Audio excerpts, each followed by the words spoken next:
welcome back to Beating a Dead Horse. As always, I am your lying host, Sean McKinda. And I am your deceitful host, Jackson Keller. And why are we lying this time? Well, if you've read the title and you've listened to last week's episode, you know we're lying because once again, we got lied to. I don't know how this one happened, but fucking Invisible Man isn't coming out until tomorrow for a day of recording. So we're not talking about that. Instead, we're talking about a movie that came out like 2 or 3 weeks ago at time of recording. We're talking about Fantasy Island. I literally, when we mutually realized that Invisible Man wasn't going to be available, we'll do it next week. I think we can comfortably say that now. Yeah. It's all on the docket if you were really excited for our Invisible Man takes. Come back to hear us debate the merits of horror as a genre, which even though ostensibly we're talking about a horror movie, we will not be doing today. No, there's just way too much else to talk about with this movie that, like, the merits of horror is not even... We did not even talk about that in our pre-discussion. No. I just want everyone to realize, like, if you're sitting here scratching your head, like, Fantasy Island, what? It's because I literally opened up my app for the movie showtimes. I'm like, well, what the hell is playing right now? I scrolled through, I saw Fantasy Island. I'll admit the title caught my eye. I'm like, that sounds like schlock. And then I opened it up and saw it was a Blumhouse production. I said, this is schlock. Let's talk about this one. Oh, yeah, I am vaguely familiar with Fantasy Island just because Jenny Nicholson did some tweets on it way back when. She might have put a video out about it. I wouldn't be surprised if she did. This feels like something that she would do like a script doctor on, which is basically what we're going to be doing throughout this podcast, to be perfectly honest. Sorry, Jenny. But yeah, it's got a 10% on Rotten Tomatoes. It's sitting at like a 67% on Google user scores, which is the metric that I usually go by because Google user scores are almost always very good.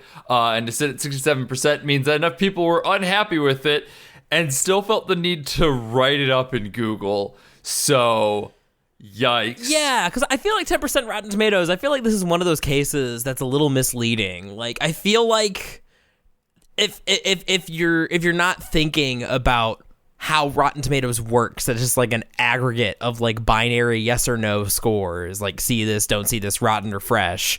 Like if you look at it more as like a Metacritic, like when you see 10% on Metacritic, you think like, oh my god, this is like Bubsy 3D tier. But not really. I mean, like I feel like a lot of the Google user scores is maybe more surprising to me because I feel like a lot of people could walk into this movie and be like, that was fun, I guess.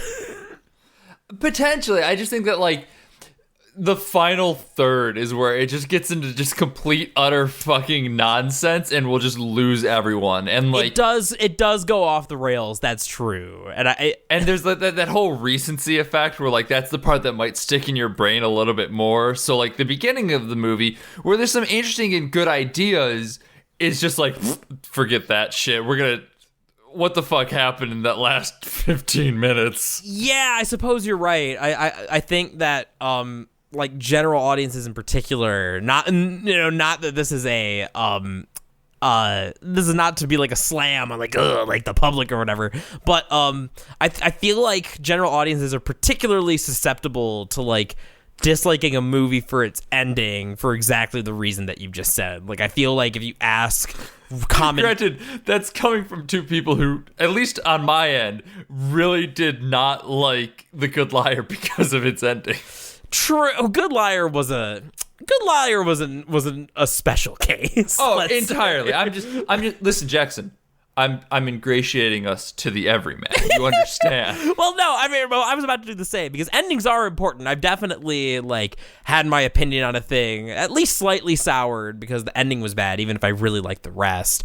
But yeah, that tends to be kind of the gut reaction. Like if you ask just like your pal who maybe doesn't keep up with movies so much, like he says I saw Fantasy Island this weekend. I'm like, oh, how was that? What was that about? And I'd be like, and then he'd say like, oh, it was bad. The ending was stupid as fuck. Like I remember the best example of this, actually, Edge of Tomorrow. That was a great movie, great little sci-fi action movie.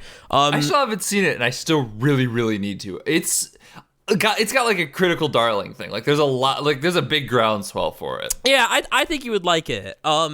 And that movie, you know, without wishing to spoil, that movie's got kind of a stupid ending, and it's not even stupid in the way that like this movie's is, where it's like an entire like act of the movie. It's just like the last few scenes of the ending are kind of dumb and maybe make you go like, what? But otherwise, yeah, that movie's great. But I think that's one of the reasons that movie didn't do too well, is that word of mouth. Whenever I talk to people about that movie, it was always like, oh man, that ending was stupid as fuck. My metric for this is talking with my mom, because she will usually be very, very easily swayed one way or the other based on how stupid the ending is. So. Did your mom see this movie with you? No, she did not. Oh God, I wish fucking an Autumn quarter on this one would have been so good. Autumn does not like spooky movies, although I don't think there was no way to know this. You know, I thought that it's kind of labeled as a horror movie. It's coming from Blumhouse. I thought that she wouldn't like it, even though she was familiar with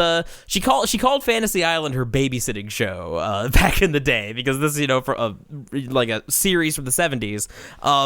So yeah, she said she heard it was bad, and that it was scary, and that she didn't like either of those things, so didn't want to go see it. So no Autumn quarter this week. I will say, scary is not the word I would use to describe this movie. I mean, I suppose if you're fairly easily squeamish, there's some stuff in the beginning that could be considered kind of scary. But it falls more into like the action category in general. Yeah. This barely qualifies as a horror film. Like I think if she had seen it, she would have been fine. But like, because it's been labeled as horror and kind of advertised like that, I mean, you know, I don't blame her for not wanting to see it. Yeah. I mean, like even in the advertisements, like you've pretty much seen the worst of it, because the advertisements do include some of like the torture scene that's early on in the movie. And like that's pretty much as bad as it gets. It's a PG-13 movie, so like it's not gonna be horrible, horrifying, just gross body horror to it. You're pretty much looking at, oh, that girl got water dumped on her head. Wow. I love how they were clearly going for the for like the Carrie like pig blood thing with that, you know, because she says that's about when she got the water dumped on her head at like the dance, but they had to specify like, oh no, it was toilet water. Uh-oh, stinky. And then like they had to clarify in that scene that like toilet water, nice, because it just looks like water. Yeah, it looks like it looks like she just, you know, took a ride on Disney Splash Mountain, you know, your e-ticket attraction.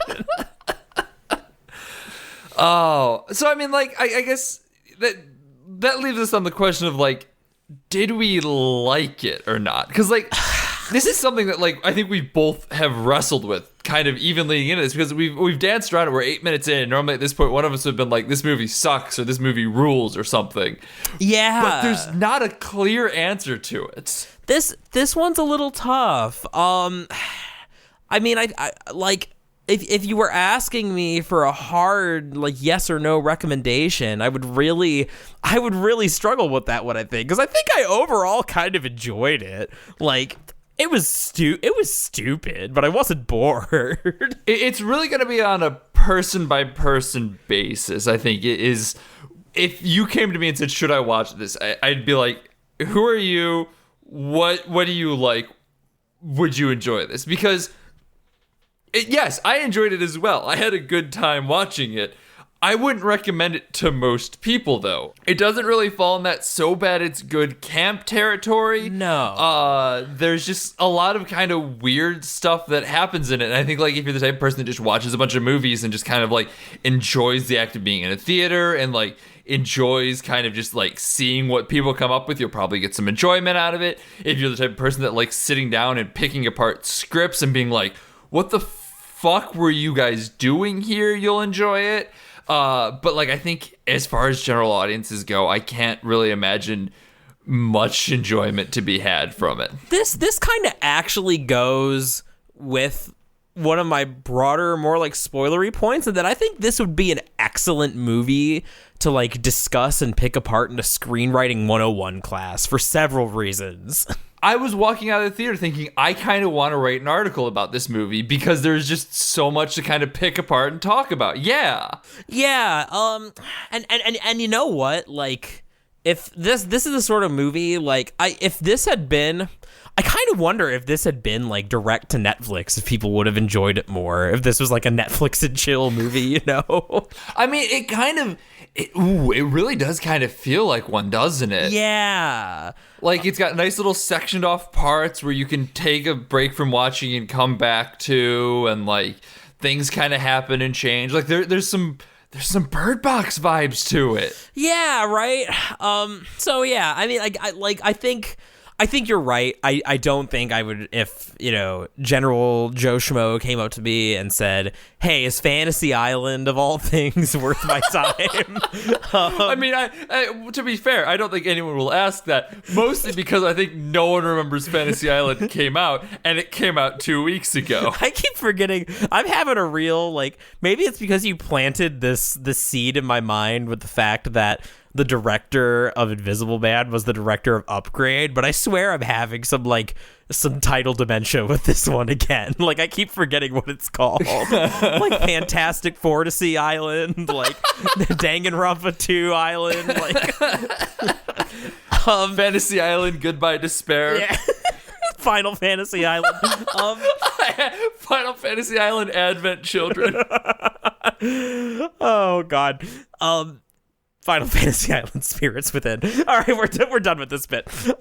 So point being, no, I don't think I would recommend like my mom to go see it, for example, even if it wouldn't be too spooky. If you're, you know, in a couple months when it's tossed directly onto Netflix and you're looking for something to do, I mean, you could do worse. Yeah, I mean, it's not necessarily a bad streaming movie. Like, in general, it's not overly long, so like it's a good one to just kind of like turn on and chill out to. I mean, if you're the type of person that likes to get like a beer or two and watch a movie, like a bad movie that it might not be so bad it's good, but you're just watching a bad movie, like a psychopath like me, like, yeah, I would recommend watching it, as long as you're like not under the expectation it's going to be so bad it's good, and it's just kind of bad. I'll tell you what, after seeing the 10% on Rotten Tomatoes and like talking about this with my mom, like, and the fact that we just picked this because it jumped out at me for being schlock, my expectations were rock bottom, so that might have something to do with like why I'd go as far as to say pleasantly surprised with my time with this. For sure. I mean, yeah, when you look at it and go 10%, your first thought is, oh no. And then when you see it's a Sony movie, your second thought is, oh no. That actually did not register with me, but in hindsight, it is all the Sony movie hallmarks. Holy shit.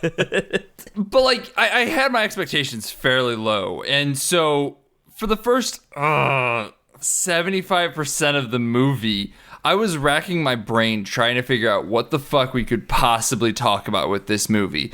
There's one moment that I went, never mind, we're going to be good. We're going to have stuff to talk about. I'm not worried. We'll talk about that in spoilers. But like, yeah, for the first 75%, it's fairly generic. There's some interesting ideas happening throughout.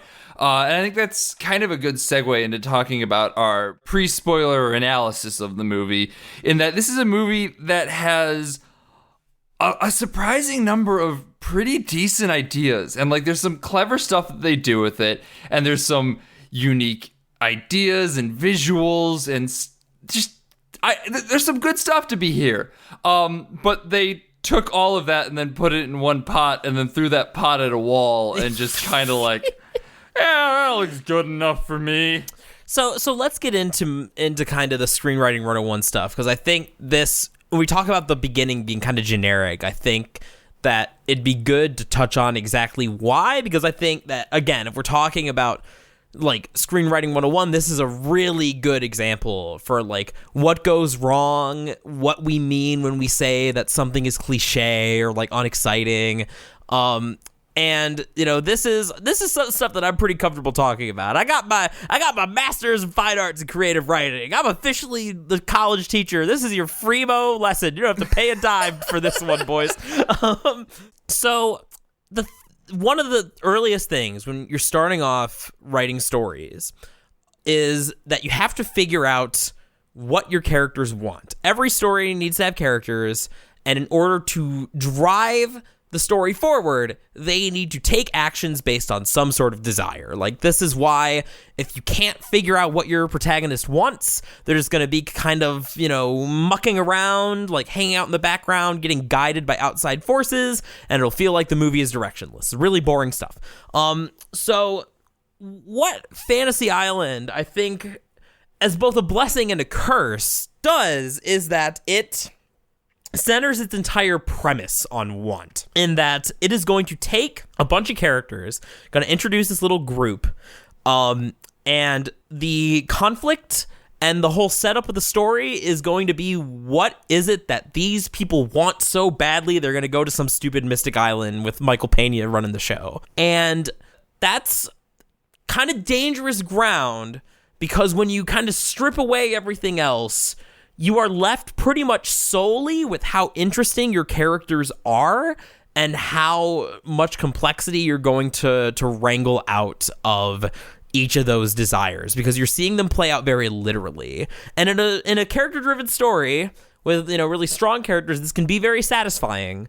I think that Persona 4, one of my favorite video games of all time, does similar stuff with the way that game handles its dungeons. Everything's very character-driven. Everything's very, like, in your face, like, kind of nakedly obvious. But it pays off because the characters are really well-rounded and interesting. In this, we have 4 separate stories. Again, without going too much into spoilers, with our main crew, we have 3 of which are just absolute, like, well, 2 of which, at least, I'll say, are absolutely cliche and boring. One of which has the potential to be interesting, but mostly feels like it's a completely different movie from the nonsense that's happening around it. And then one that, the one that comes closest to the horror, like, actually manages to, like, skirt the line of doing more interesting stuff. So the things that went wrong, number 1, is that by stripping everything away and leaving only the wants of the characters, you are forced to reckon with those characters, and I'm not liking what I'm seeing here. 2 of them almost have something. Almost. But you have 3 other assholes that have nothing. And of those 2 people who do have somethings, their somethings are thrown away fairly quickly. Yeah. And so, like, I guess we could talk about, like, the boring people, if we're going to go into more detail about the people with actual potential, and that you have the guys whose fantasies are, like, probably what you think of when you hear the words Fantasy Island. They just want to be, like, Harold and Kumar, like, weed-smoking chads, and, like, throw a big house party and, like, drink with models and all that stuff and be rich. So that's that. Exciting. It's exciting. Yeah, it's exactly what you'd expect it to be. How exciting.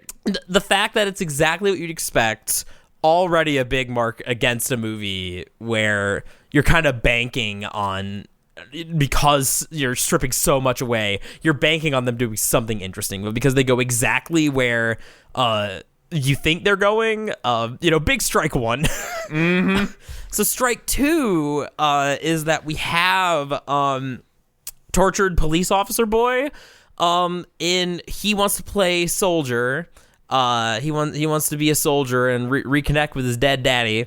It's just about, like, every sad dad, like, Band of Brothers war story in, like, 5 minutes. And I have to give a half point, because for a little bit there was almost something interesting. There was almost some, like, good, interesting, kind of weird emotional drama to this storyline. And then they just kind of, much like the other 2, scrubbed it and kind of went their own separate way with it. And this is almost where I think we get into screenwriting 101 problem number 2 on a broader level with structure, and that when you have everything for such a big chunk of the movie that feel like completely different movies in terms of tone, like, you know, you have like a stoner comedy, like kind of a gritty like war drama. One of them is more of a straight up horror movie. The other one feels more like a romantic drama, like kind of chick flick sort of thing. Already weird jumping from back and forth, and the way that these stories are tied together is not graceful, to say the least. I mean, the idea behind them, to go back to the fact that there are some interesting ideas, having the four of them split apart like that could be very interesting and could be very jarring and could be used effectively to heighten emotions within various scenes. So when you cut from the family-friendly kind of romantic drama thing going on to torture porn, like, holy shit, what the fuck is happening? Like, that's a really interesting idea on just heightening the emotion of all characters involved. But then you just get the duds that just immediately suck any sort of emotional resonance out, and it just, you don't care. Yeah, it's not that, like, that sort of cognitive dissonance can't and isn't effective in certain parts of this movie. It's more that I think this is almost a place where the fact that the movie is, like, mercifully pretty lean kind of almost goes against it, because I think the other problem is that when you are juggling those tones, like, you want to make sure that you're just creating more work for yourself instead of just making a good horror movie or making a good romantic drama or making a good war movie or making a good stoner comedy. You have to try and make a good all four of those things. So when you're presented with that challenge, that's when it becomes very easy to fall into cliche. You know, with a lot of the dialogue just ripped from straight other movies, like, you can predict every beat, like, as it's going to happen. Part of that's also, again, with the premise, the fact that they, like, lean so heavily into the ominous, like, ooh, you gotta play out your fantasies to the end, be careful what you wish for, monkey's paw, which, like, is part of the fun of the premise. I'm not saying that, you know, you can't make a movie like that. But again, when everything else is already so shallow, it's kind of like, yeah, all right, you know, something's gonna go wrong, like the IRS is gonna come and, like, bust down party boys' doors or whatever. Like, I get it. Well, let's use this as a transition then into spoilers, because I do kind of want to talk about that monkey paw curling element to the movie and kind of where it doesn't work on that too. What a shocker. So before we do, next week is actually going to be Invisible Man, unless something happens. I was gonna say I promise, but fuck me, I can't anymore. We've missed dates so many times now, it's not even goddamn funny. If you enjoyed the show, you can go follow us on Twitter at BADH_cast. If you want to support us, over at patreon.com/BADHcast. If you want to leave us a review on iTunes, we'd very much appreciate it. And tell some friends, pass us around, all that good stuff. We appreciate it. Let's talk spoilers, shall we? Wait, before we get to spoilers, I have one extra bit to add into our pre-spoiler advertising. You may very well be watching this on my YouTube channel, just Jackson Keller, just my name. Yeah, we're making a bigger YouTube push. So if you do happen to be one of those people, would really appreciate it if you gave the video a nice thumbs up, left us a little bit of a comment, and hit that subscribe button, because you'll see more, as well as a slurry of other nonsense I'm gonna give you. So we can't do that every week, though. That fucking like, comment, subscribe just made me die inside a little bit. Well, we got to bust it out sometime. That's fine. We can do it sometimes. That can't be a weekly thing, man. Oh my god. Oh, I felt my soul leave my body. Welcome to capitalism, friends. Speaking of capitalism, rich fuck's fantasy is garbage. I mean, it really is. They are all... the twist, though? There is none. I think it's supposed to be... It's almost like it's played for comedy. Like, like all these wacky guys are getting into some hijinks. So, like, it's just that, if you're rich, you might have Russian gunmen come after you, I guess. What?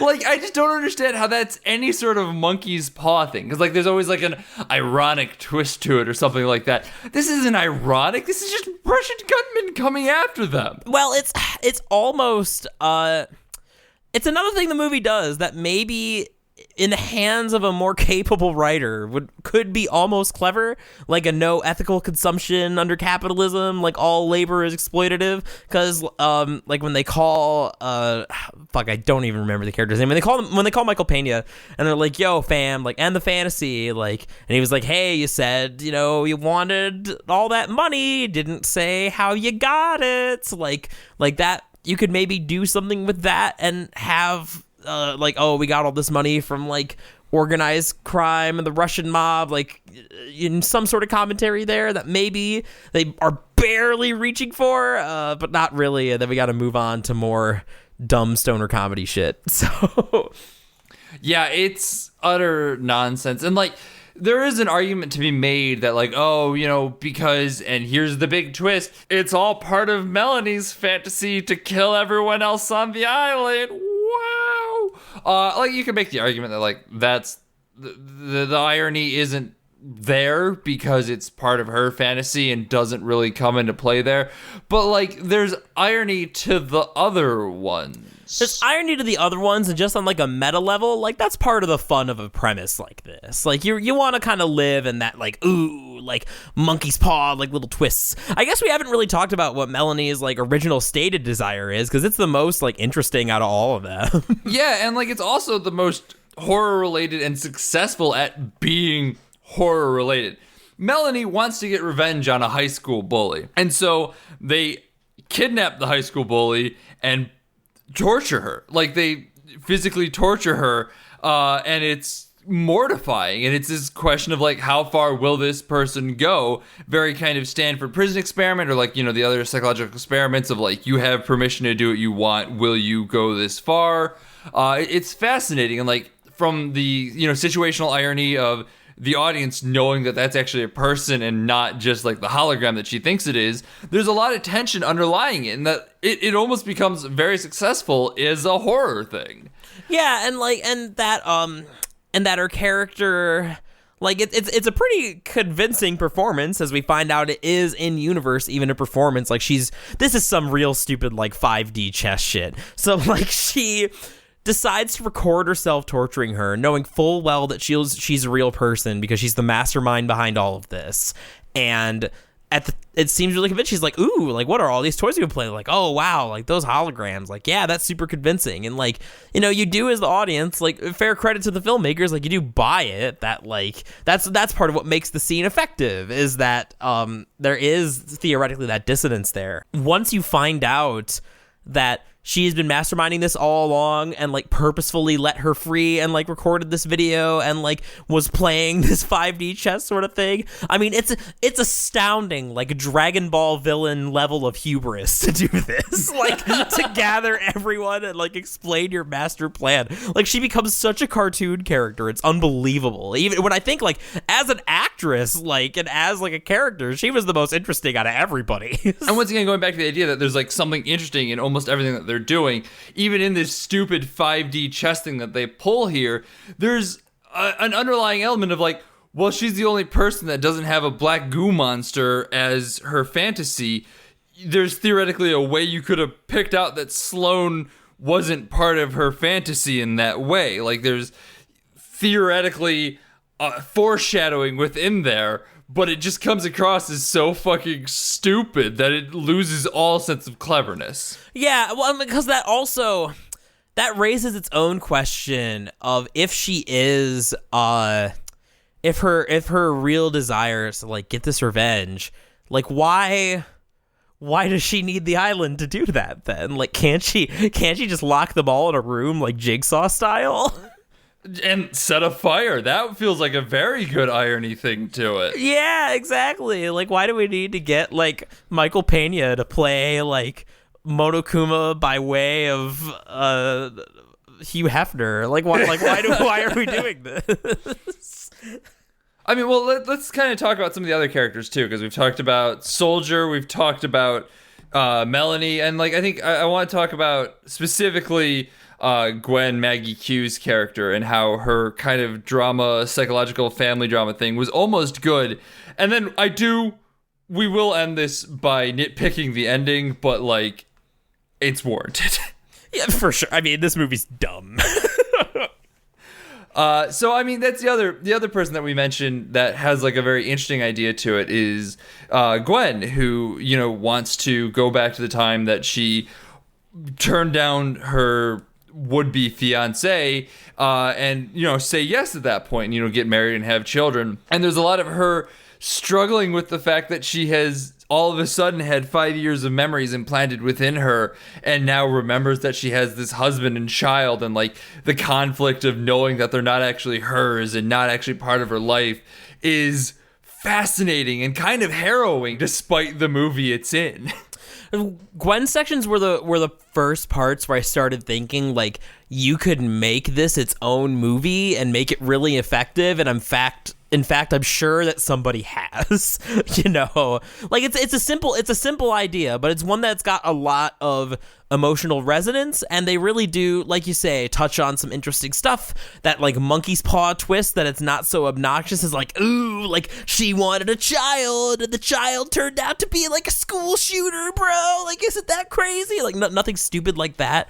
But just like that like, nagging dread, like that's really good. That's really subtle. That's really clever. Poof, bye-bye, family goes away in favor of more dumb Melanie mastermind plot. Oh man, and this is where it starts to get just wild. This isn't even where I would consider it to be like nitpick territory yet. Like I'm thinking entirely in the caves. The caves is where it gets off the fucking rails. Yeah. Well, because I think what separates my nitpicks, at least from what I would consider again more like broad screenwriting level issues, that if we're talking about wants and we're talking about motivations, the motivations in this movie are super fucking weak. like as a villain, as our tragic, like, damage tattooed on her forehead villain. Like 3 out of the 5 people that she's wanting to get revenge on, like the connection to her, not even her boyfriend, a guy she almost went on a date with. And the movie tries to act like it's clever by pointing this out, that they went out one time, that's her motivation. Like, of those people, 2 of them were just his roommates that like didn't call when the fire was happening or something. Let's let me put the pause on what you're saying here for a second, because I feel like this episode might have people who just go, fuck it, it's Fantasy Island, who cares? I'm going to listen to the spoiler section and explain what the fuck he's talking about. So at one point, Gwen decides that she does not want her husband and child anymore, and she wants to actually go back and pick a different fantasy and try and save someone who died in the apartment complex above her during a fire. A fire that she explicitly says is her fault. And she says that earlier in the movie as well, without really elaborating on it. I think this is important to point out, because this motivation also turns out to be super fucking weak. Yes, yeah, entirely. Yes. Because the fire, it turns out, was started because she left like a tea kettle on or something like that. It sounded like there was maybe like something more malicious, like she knew about something and like didn't say anything for some like personal reason. No, she made tea and forgot to turn off the fucking stove. How horrible. But so as she's going through this again, she starts to realize that she recognizes people from the island in this fake fantasy. She sees Brax and JD, the bros, Cheech and Chong. And then as she's going through, she runs into wannabe army guy who's the cop. And like earlier on, he makes a reference to like, I let someone die I could have saved. And it turns out that it was their upstairs roommate, Nick. And Nick is Melanie's one-time got coffee together person. You can't even call him her boyfriend. No, you can't at all. And so Melanie, after the death of Nick in this fire, decides to exact revenge on these 4 people who are, I mean, I will give the tea kettle woman, sure, all right, I can see you blaming them just in like the irrationality of losing someone you cared about. Fine. The cop, once again, there's something to be said for just the irrationality of losing someone you care about. The roommates? Because they didn't call. Like, oh my god, it's so stupid. Like, yeah. They had assumed that Nick was not in his apartment complex at the time, so they didn't bother. That's not something that's, like, horrible.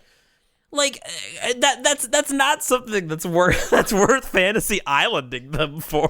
Like, Jesus Christ.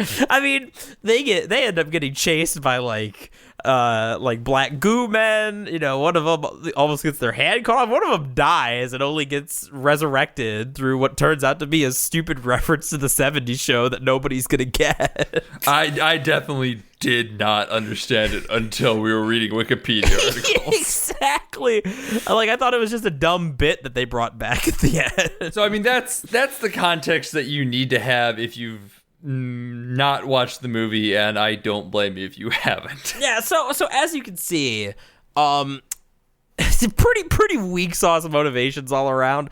Nothing terribly complex. Like, there's something in theory there with the connection. Because I'm assuming this is where we were going next. Because you had all these people directly connected to the incident, and then you have Sloane, the other like real person there.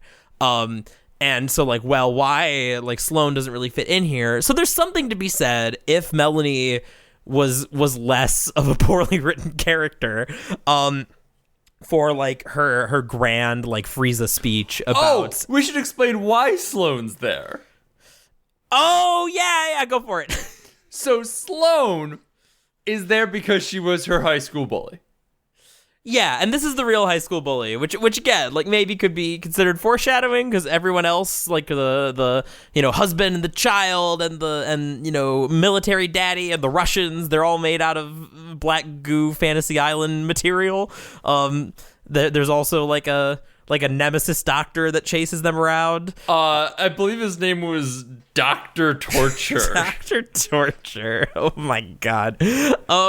Yeah, so, like, on the one hand, like, maybe if like Nick actually like was her boyfriend and like actually was like a stabilizing influence to a person. Oh my god, that's who the detective was in this. It's Yondu from Guardians. Oh, you didn't realize that? Yeah. No, I was trying to figure out why he looked familiar. Holy shit. There's a detective subplot. Don't worry about it. I mean, the only important thing about the detective subplot is that Nemesis yeets the detective off a mountain. And that is where I knew we'd have something to talk about. There was a surprising number of people in the theater for like 4:00 on a Tuesday. Everyone erupted into laughter when that happened. It looked like a Shooting Stars meme. It was great. Oh, it's so dumb. Sorry, continue talking about Sloane. But yeah, so like there is a connection there. Like, it's not completely tenuous of like, I am a troubled person who had a lot of hashtag Joker damage growing up. I used to think my life was a tragedy. Now I realize it's a comedy. And so I'm gonna rope in the author of all my pain with the rest of these chuckle fucks who I also hate. Fine. But then that like connection between her past and her character. No, you know what the answer here is? What? Sloane was shown earlier on getting, like, she's the first character you see in the movie, and she's like getting chased by people on Fantasy Island. I don't know whether the terrifying Icor men or whether they're the fucking just staff at the hotel. But like, what you do there is you have someone torturing her and then have her die. So like, it's Melanie moving through her traumas. Like, you set up the risk of the movie, and then from there, she goes in and says, like, I already killed the person who fucked me up so bad. Oh, yeah, that's opposed to having this bullshit thing where, like, this group of people ruined part of my life, and also she did, like, 10 years ago. But, like, you know what? We're gonna all put you in the same Venn diagram. It's good. You're all dying together. See. Well, you know why they did that. Here's another screenwriting 101 tip, folks. Do you know why they did that, right? Please enlighten me. it's so they could have a shocking twist, so they could have some fake out character development where like she has a heart to heart with Sloane, and then you realize as the audience that she was, you know, the Bond villain manipulating everything all along. Even when character motivation wise, that doesn't make any fucking sense. My dude, I didn't even pick that up, and like that is fucking basic goddamn writing. But like this movie is so just daft in so many ways that like I didn't even put the two and two together. It didn't feel like a twist to me. It was just like, what the fuck is happening? No, it totally was supposed to be like a shocking twist. So there's another screenwriting tip. If you're going to have a twist, you know, a good twist is one that feels consistent with the behaviors and motivations of the characters that you have established thus far. That you could maybe paint things in a new light instead of just like, I'm the greatest actor of all time, and like my 20-step master plan has gone off perfectly because I'm playing like 5D chess. You're not Revolver Ocelot. Don't try it. So on the topic of motivations and behaviors, let's talk about the last 15 minutes. Let's talk about the cave. And I just want to talk about like probably the most like just endemic moment of the entire movie that just kind of represents everything else that goes on in it. So this is going to kind of start off sounding cinema-sinsy, but bear with me here. At one point, back to the detective subplot, actually a little bit. The detective subplot hands her a water bag full of the water on the island, which is what's causing the island to do all its Fantasy Island things. Don't worry about it. Don't think too hard about it. It's hashtag just Fantasy Island. Hashtag just Fantasy Island things. So she carries this with her for a while, and then they're in the caves. And at one point, apropos of nothing, she takes it off. She just puts it on the ground and goes about her day. And I'm just like, why? What are you doing? What is happening here? Well, then Sloane picks it up. And like, okay, Melanie dropping it, no motivation, no character reason why she did it. Sloane picking it up. My arm hurts. Didn't even say that. Say that. That's at least something. That's something. Also, that would be more forgivable if this wasn't part of her like 20-step like Revolver Ocelot plan. The fact that this is a huge oversight on her part that she lets go of that bottle for even a fucking second. The fact that she has the bottle at all. She could have thrown it off a cliff at some point and just been like, I don't know where it went. Point notwithstanding. Sloane picks it up. Makes sense. Sloane knows about the detective subplot. It's like, oh, we need to get this off the island so like this place will get shut the fuck down. Great. All right, sure. My thought is like, okay, they've established that there's a Sloane clone somewhere along the way in here. Was something else that we haven't set up at all. And also something that the movie doesn't really set up at all. There's just like this shadow version of Sloane wandering around on the island. I am a shadow of the true self. Yeah, the confrontation is the most Persona fucking thing in the goddamn world. Speaking of fucking Persona. And like, I'm like, okay, so what this is a way to tell which one's the real Sloane. You know, you keep an eye on the canteen and you'll be able to tell that one's the real Sloane. No, they just talk Persona and be like, no, I'm me. I renounce you. And as opposed to fucking opening up a whole boss fight, it just ends the scene. And so I'm like, okay, that wasn't what the canteen was for. And as it turns out, the canteen is this fucking Deus Ex Machina that they had to like fucking go through 3 steps to get into Sloane's hands for no fucking reason so that she can drink the water and have her own fantasy in which fucking Melanie is killed. Y'all keep track of that? Did that make sense to you? Because that is legitimately what happened. I didn't skip anything. No, you did not skip anything. And so here comes your next Screenwriting 101 tidbit. You may have heard of a thing, dear audience, called Chekhov's gun. It's the idea that things that you set up earlier in the movie should be paid off later in the movie. The gun comes from the statement that, you know, if there is a gun on set in the first scene of the movie, it should go off in the third act. So that's clearly what they're trying to do here. Except that why Chekhov has the gun here Chekhov shouldn't have the gun, and it shouldn't really be a gun in the first place, and it makes no sense that. Also, Chekhov doesn't have the gun. Chekhov's fucking friend Jack has the gun, and Jack needs to just casually throw it in off screen at some point so that Chekhov can have the gun. Yeah. I mean, Melanie's inventory got a little too full. She had to drop stuff to keep from being overburdened. Otherwise, she can't fast travel around the caves anymore. Oh, fuck me. And she kind of does, too. So, fuck, is there anything else we want to say about this fucking cave scene? Because, like, they just go off in different directions for seemingly no reason at all. Like, I guess the idea is that Fantasy Island's toying with their minds to, like, split up the group. It's stupid. It really, really fucking is. I don't know. Is there anything else left to say about the cave twist? I mean, I will say this.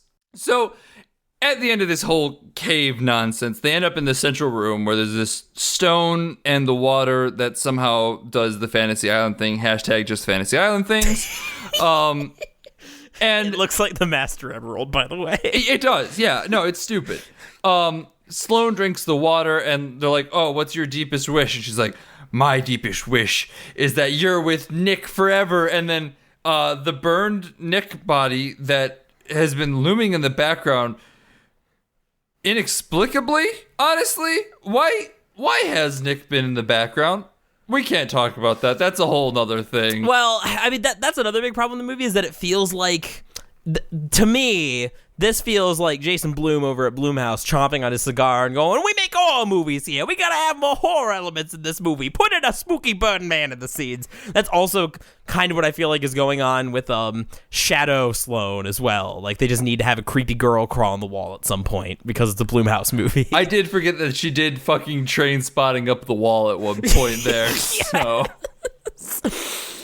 Yeah, so she says, hey, I want you to be with Nick forever, and Nick leaps out of that pool that's under the Master Emerald, pulls Melanie in, and then, oh my god, we need to talk about the grenade in a minute. But before we talk about the grenade, he pulls Melanie in, and she dies in the water.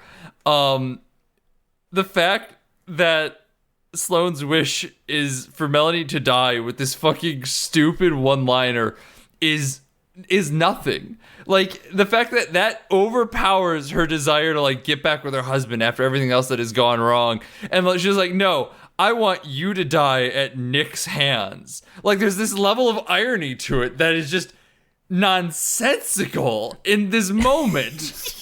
Like, it also, like, if we're going like CinemaSins territory, it makes me wonder, like, how come, like, she's able to just get like an insta win when at this point, like, Melody has an entire fantasy island of nemesis goons at her disposal that can, like, materialize into air and then, like, teleport around basically. That's also entirely fair.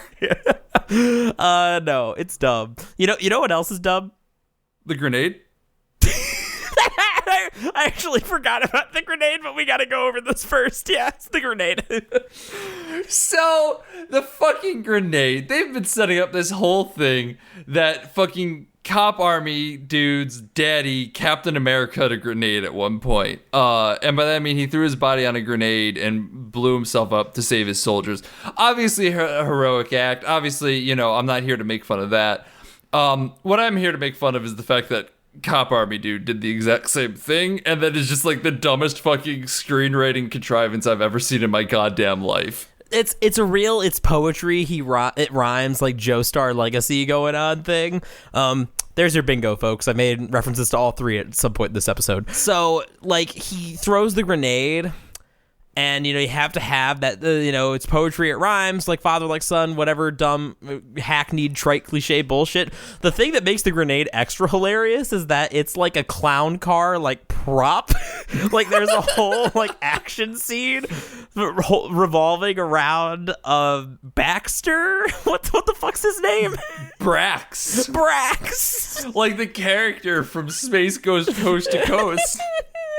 So like Brax is like grappling with like the Russian mobster dudes, and like it's played like a fucking Looney Tune. Like if they let go of the grenade, they'll all blow up, and it's like switching hands, and everyone's like making big exaggerated like sighs of relief. So it's the grenade's basically a joke at this point, and then they play it for such serious hackneyed drama. It's such an eye roller, especially and like this.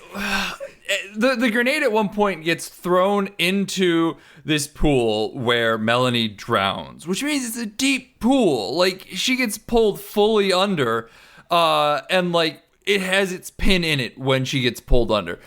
At some point, while she's being pulled under, she has the wherewithal to find the grenade, pull herself out, pull the pin out, chuck the grenade out, and then get dragged back down. The fact that this grenade is findable at all says a lot. But like, what the fuck? She really is just like a Dragon Ball villain. Like, while she's going down, she's gonna try and take the planet with her. Except she needs to find the grenade in the pool first. She can't just create it. Oh, what were you gonna say before we grenaded? So I'm glad you reminded me of the grenade. That shit was hilarious. But I want to talk about Michael Pena's character for a bit, because like he gets a redemption arc because like he's the game master of fucking Fantasy Island because of his dead wife or some shit, whatever. And then of course Gwen convinces him to come back to the light, Kylo Ren. Let her go, move on, help us, yada, yada, yada. Well, she never had to convince him to come back to the light. He was never a bad guy. It was just love. It's like Mr. Freezy from Batman. I mean, like, see, because this is, I say that Michael Pena is playing Monokuma by way of Hugh Hefner in this movie, and I stand by that characterization. But also that's like if Monokuma had like a change of heart and everyone just kind of decided to let him go at the end. Like literally they're getting on the plane and they're like, "Hey, you're responsible for keeping us in this like death game," because that's basically what this is. But like, haha, man, wink wink nudge nudge, 1-star review on Yelp. It's like, put this man in jail. Like, Jesus Christ. Amazing. Also, if Michael Pena is let go of his wife, why is he even staying on the island? Because they need to set up him and Tattoo being the Fantasy Island hosts, and like, they did give some fucking reason of like he has to stay and protect this land or something. a weak non-screenwriting reason. Yeah, it was utter nonsense. It's just like, we can't make him responsible at this point, and like, what the fuck are we gonna do? Are we gonna go to the cops and explain this shit? There's no way. It's just so crazy to me because the movie opens like with like his goons like dragging this poor woman around, like kidnapping her in the middle of the night, like dressed in all black, wearing face masks and stuff. It's some pretty shady stuff, and yet by the end of the movie we're just like, oh, Michael Pena, you scamp. Oh, kidnapping, attempted murder. Oh, just Fantasy Island things. Oh. The movie had a dumb, if you want another bit of Autumn Keller goodness, she calls them Scooby-Doo endings, and I think that's an appropriate term for this one. This whole movie is basically a Scooby-Doo movie, honestly. It kind of is a Scooby-Doo movie. All you need is the terrifying CGI dog from Call of the Wild, and you'll have it in there. All right, are we done talking about Scooby-Doo? I think we're done. Scooby-Doo on Fantasy Island? I think... Scooby-Doo on Fantasy Island has to be a thing, right? There's Scooby-Doo on Zombie Island. There's Scooby-Doo on Monster Island. There's Scooby-Doo in the Cyber Chase, which is basically Scooby-Doo in the Computer Island. I had a Scooby-Doo in the Cyber Chase game for Game Boy Advance. That's amazing. Dude, Scooby-Doo on Zombie Island was fucking brutal. Like, that shit fucked me up as a kid. There is no Fantasy Island Scooby-Doo crossovers, but CNET's review of Fantasy Island does say it feels like a Scooby-Doo movie. So, well, there you go. We rest our case. All right. I've been Sean McKinda. find me on Twitter, Sean_McKinda, Twitch.tv/Skippy, and my Letterboxd account if you really want to keep track of that. I watched a bunch of movies this week, so hey, I mean, I guess you can go see that. I don't know, man. I don't know what the fuck Letterboxd is, just so I can keep track of my stuff for the horror season at the end of the year. And I've been Jackson Keller. You can find me primarily on YouTube now. If you're not watching from there, go to my channel. It's just my name, Jackson Keller. I post all sorts of stuff there. We'll be posting Beating a Dead Horse episodes. Have a nice playlist of all those going forward. We'll have clips from my Twitch channel. I edit down for your viewing pleasure. Twitch.tv/JacksonJKeller if you want to catch those live. All sorts of other good stuff coming. It's going to be a content slurry because that's what YouTube is. Huzzah! What a good algorithm. I mean, it's the best in the business. That's why we're using it. If you want to keep in contact with the podcast, keep up to date with what's going on, so we'll let you know if, oops, we can't watch Invisible Man.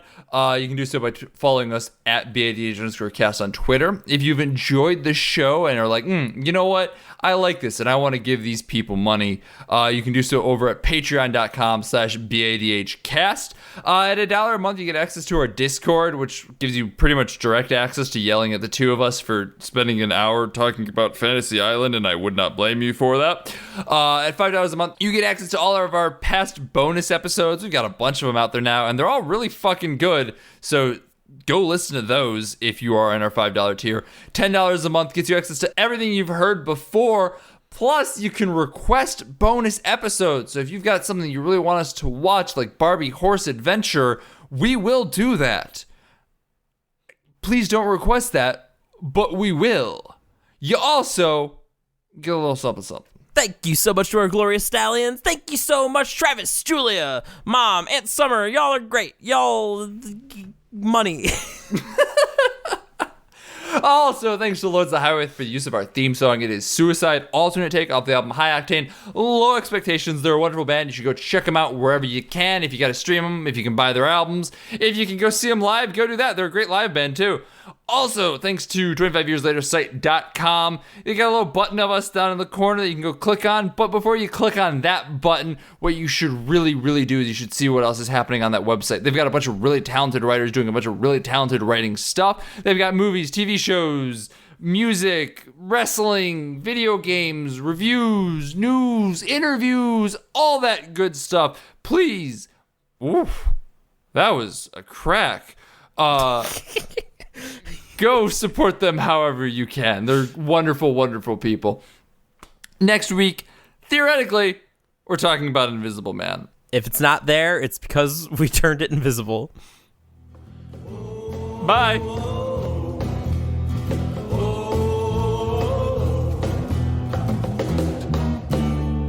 Don't you go into the ground. Don't you go